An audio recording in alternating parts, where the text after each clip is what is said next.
देश के प्रधानमंत्री का क्या नाम है? रामलाल। रामलाल?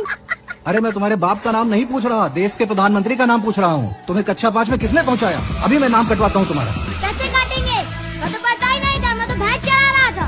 वो मास्टर ने कहा कि 10 रुपए दूंगा, चलो स्कूल। बताओ तुम दोगे या मास्टर देगा? ये क्या तमाशा बना रखे हैं? फर्जी बच्चे बैठा रखे हैं। अभी मैं तुम्हें सस्पेंड कर सकता हूँ, अभी। हाँ तो कर दीजिए सस्पेंड। हम कौन से यहाँ असली मास्टर हैं? असली मास्टर हमारे पड़ोसी हैं जो ठेकेदारी कराते हैं। उसने कहा कोई साहब आए तो झेल लेना, हम झेल रहे हैं आपको। फर्जी बच्चे, फर्जी अध्यापक, चलिए बाहर। इस बात पे मैं आपको सस्पेंड कर सकता हूँ।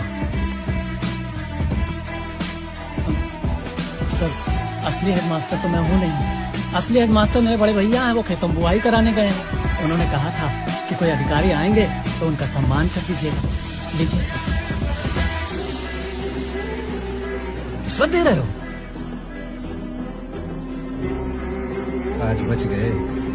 मेरे मामा जी अगर शादी में न गए होते और उनकी जगह मैं न आया होता तो आज सबकी नौकरी गई।